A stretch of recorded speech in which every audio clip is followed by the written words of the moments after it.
Vamos con más asuntos. El síndrome de Brugada es una enfermedad hereditaria del corazón que puede causar la muerte súbita. Un estudio realizado por científicos del IMIB sobre una muestra de 180 pacientes ha identificado 10 genes nuevos. Juan Ramón Jiménez es el coordinador de la Unidad de Cardiopatías Familiares del Hospital Virgen de la Risaca. ¿Qué tal, doctor Jimeno? Buenos días, bienvenido. Hola, buenos días, muchas gracias. Bueno, para empezar, yo lo he dicho así, pero muy por encima, ¿qué es exactamente el síndrome de Brugada? Bueno, es una enfermedad rara, realmente, pero que afecta a uno de cada 5.000 personas de la población general y que hay un defecto en las corrientes, en los canales que facilitan la transmisión del impulso eléctrico del corazón y que se conoce como canalopatía, problemas del canal. Y es genética. Sí, sí, sí puede serlo. No siempre vemos más de un afectado de la familia, pero sí puede serlo. Ahí se conocen algunos genes, pero hasta la fecha no encontrábamos la causa genética en el 80% de las personas que tienen este síndrome. Quería decir que posiblemente estaban en otros genes que no conocíamos y eso pues ha llevado al desarrollo del proyecto de investigación que comentaba. Claro, y esos son esos 10 genes que decía yo nuevos que han encontrado. Sí, efectivamente.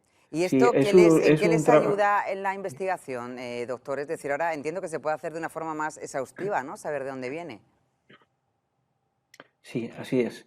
El trabajo que comenta, que se ha publicado recientemente, es un trabajo internacional que han colaborado muchos centros y que hay una importante representación de pacientes de Murcia, con 180 del 2.800, y en el que se hace una técnica pues, bastante novedosa pues, para buscar en todo el genoma dónde pueden estar los puntos donde están las alteraciones que estamos buscando. A partir de que se han identificado estas 10 zonas, digamos, calientes donde se encuentra posiblemente la causa de esta enfermedad desde el punto de vista genético o molecular, entonces hay que hacer una siguiente fase que ya se ha comenzado de caracterización funcional, de ver exactamente esos genes nuevos, cómo actúan y dónde actúan en los canales, y luego hay que ver a las familias y ver si cosegrega la alteración genética con la enfermedad. Es decir, si los que tienen la alteración genética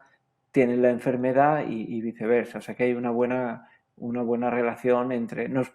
eso, ¿qué es lo que nos permite de cara al paciente? Pues nos permite saber primero qué personas pueden tener la alteración genética, cómo se transmite a la descendencia y prevenirlo si es preciso y si es posible hacerlo, y qué ramas de la familia no la tienen, con lo cual no van a estar en riesgo de desarrollar la enfermedad, y bueno, toda una serie de actitudes que los afectados tienen que tomar de acuerdo a la vida que realizan y sobre todo a la toma de ciertos fármacos que pueden estar contraindicados.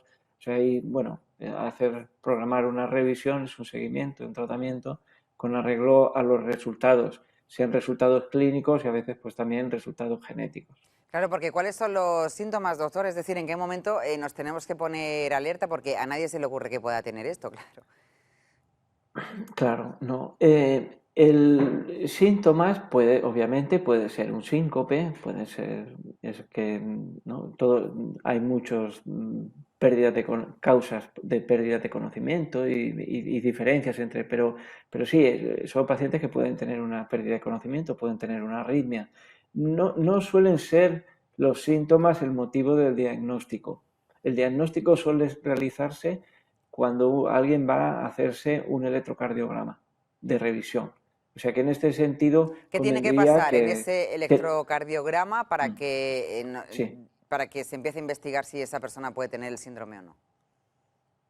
sí. Ese electrocardiograma no va ni más rápido ni más lento, el latido del corazón, la frecuencia cardíaca es la normal, pero se ven unas alteraciones muy, muy concretas, que se llama elevación del ST de V1 a V3 con una forma particular.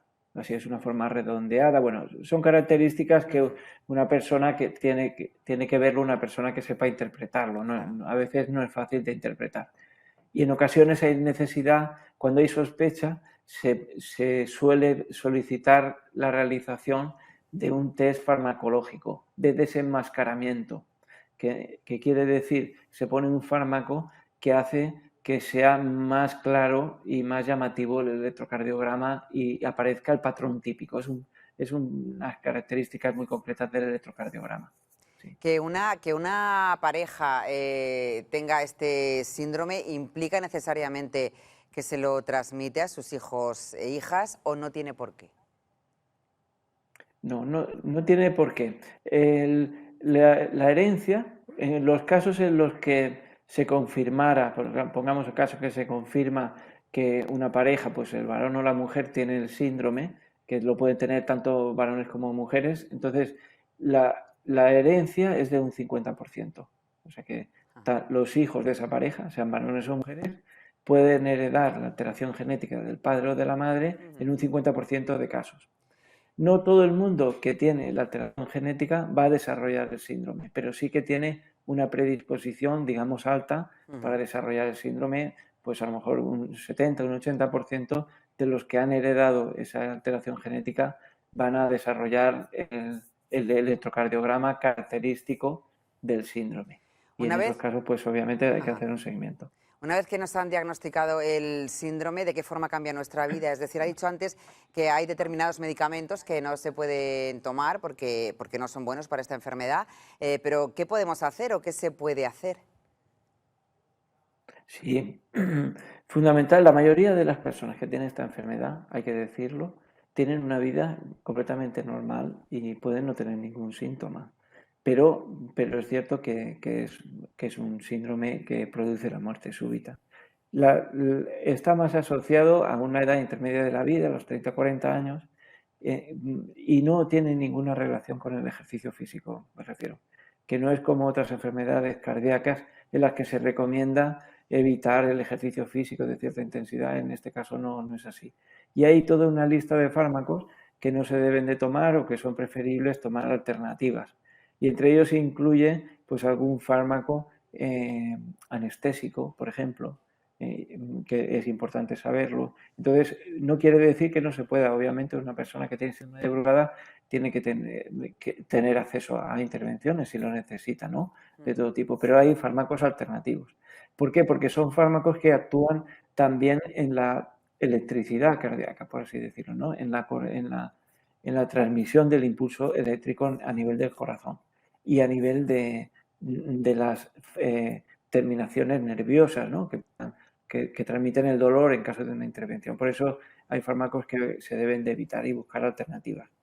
También hay que prevenir la fiebre, o sea que es una de las recomendaciones que se le hace a los pacientes, porque con fiebre elevada, este canal que ya no funciona, que ya de entrada no funciona bien, pues empeora su funcionamiento, que eso está claro, y puede haber un riesgo aumentado de arritmias y de complicaciones, y, y evitar el consumo excesivo de alcohol también. De alcohol. Esas son las recomendaciones principales. Para por lo menos la gente que tiene el síndrome, ¿no? Que pueda prevenir, que no sé si se puede, en la medida de lo posible. Doctor, hay un caso muy curioso de una mujer en Australia, se llama Kathleen Folbig, supongo que lo conoce, está condenada a 30 años de prisión, lleva ya 18 y está acusada de matar a sus 4 hijos cuando eran bebés. Los niños fueron muriendo aparentemente por causas naturales. Y después se decidió que esta mujer los había asfixiado y los había matado y por eso está en la cárcel. Pero hay un grupo de científicos, entre ellos hay una española también, que está intentando demostrar que lo que ha pasado no es que esta mujer sea la mayor asesina de la historia de Australia, sino que estos niños, estos bebés que murieron, podrían tener este síndrome. ¿Qué sabe usted de este caso? Sí, conozco el caso, sí. Salió hace poco en la prensa y revisé el artículo, porque hay un artículo, está publicado en una revista científica también, además. Es un caso muy trágico. No es el primero, obviamente, que ha ocurrido en otras ocasiones. Hay, hay algunos, bueno, hay un síndrome psiquiátrico que puede llevar a una madre bueno, a hacer lesiones a sus hijos, incluso hacerles que pierdan la vida. Y entonces ha habido casos en los que se ha podido demostrar que sí, efectivamente, la madre, pues, bueno, pues podía hacer daño a sus hijos y podía incluso asesinarlos, ¿no? Pero este es un caso totalmente diferente en el que contactaron con la investigadora española, que es una investigadora de origen español que vive y trabaja en Australia, aunque ella se dedica a otro tipo de patologías que son autoinmunes. Pero bueno, ella tiene una base genética muy importante y es una experta reconocida internacionalmente. Entonces contactaron con ella para comentarles este caso, que era un caso muy extraño de 4 niños que habían fallecido en circunstancias pues extrañas.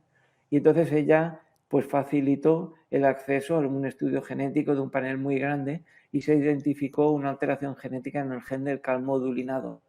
Ese es un gen que produce síndrome de Cute largo. Es otra enfermedad eléctrica del corazón, diferente a la que estábamos comentando, el síndrome de Brugada, pero que afecta a otro canal eléctrico que tiene que ver con la transmisión eléctrica del corazón también. Este afecta más frecuentemente a gente más joven y sí tiene una relación con el ejercicio físico. Tiene los desencadenantes de las arritmias puede ser la natación, puede ser el frío, puede ser algunas situaciones de ejercicio físico, como fue. Y algunos de los 4 casos murieron en esas circunstancias, ¿no? Y se llegó al diagnóstico, contactaron con un grupo de italianos que tienen mucha experiencia en síndrome Cute largo y hicieron un artículo. El artículo está publicado en una revista de alto impacto, de revista científica, en el que se hace un estudio funcional y se demuestra que efectivamente la alteración genética que tiene esa familia australiana, por la que la mujer a día de hoy sigue en la cárcel, Sí, lleva 18 injustamente. años en la cárcel. Está condenada a Sí, 30, pero es que lleva ya 18. efectivamente. Sí. Son casos dramáticos, ya digo, no es la primera vez que ocurre, ha ocurrido, hay varias familias inglesas, en el momento en que también se describió el síndrome que hace que puede hacer que las madres pues tengan un trastorno psiquiátrico y dañen a sus hijos. Entonces el hecho de tener 2 o 3 hijos fallecidos en circunstancias no aclaradas hacía que se sospechara que la madre pudiera tener una psicopatía y entonces hubiera agredido a sus hijos y entonces acababan en la cárcel. Y si no se encuentra, si no hay alguien que tenga una sospecha importante de que pueda ser una afectación cardíaca de este tipo, pues puede hacer que un hecho terriblemente trágico para la madre, entonces encima todavía se lleva a la madre a tener que pasar en cárcel durante muchísimos años hasta que se demuestra su Pues sí, pues inocencia. es muy probable, no lo sabemos, pero Carola García de Vinuesa, creo que se llama esta científica española que vive Efectivamente. en Sí, Australia, sí, que sí. la ciencia pueda sacar a esta mujer de la cárcel si finalmente se demuestra que los niños tenían ese síndrome y que ella no ha asesinado a los 4 bebés. Es que es realmente una historia absolutamente tremenda. Leí también, ya muy rápidamente, doctor, el otro día un personaje conocido que decía que tenía este síndrome, el síndrome de Brugada, y que lo que llevaba era un desfibrilador pequeñito siempre encima. ¿Eso viene bien? ¿Debería Sí, ser sí. así? Sí, sí, ese sí se pone, claro. En las personas con tanto sea síndrome de Brugada como pueda ser un síndrome Cute largo o otras enfermedades que producen arritmias que puedan ser peligrosas para la vida y que pueden producir la muerte súbita, uno de los tratamientos que se emplea es colocar una especie de marcapasos que tiene más funciones, que se llama desfibrilador y que se lleva debajo de la piel y lleva un cable conectado al corazón, ¿no? Y sí, los pacientes con síndrome de Brugada, en los que hay o bien demostración de síncopes, que pérdidas de conciencia que pensamos que tiene relación con arritmias que puedan ser peligrosas o que las hayamos podido demostrar Ajá. o que tengamos una alta sospecha, o bien que haya una historia familiar importante porque haya habido otros fallecidos, bueno, que consideremos que es un caso de alto riesgo, pues entonces se le recomienda poner un desfibrilador que lo lleva puesto durante toda la vida y que se encarga de que sea dentro de un mes, un año o 10 años, si hay una arritmia peligrosa, ese aparato se encarga de solucionar el problema. Juan Ramón Jimeno, muchísimas gracias por atendernos. Enhorabuena por ese estudio. Que siga la investigación. Siempre lo decimos que hay que investigar y hay que darle a la ciencia los recursos necesarios para que ustedes puedan hacer esto que están haciendo, porque al fin y al cabo se trata de salvar vidas. Muchísimas gracias y buenos días. Muchas gracias, es un placer. Adiós. 11.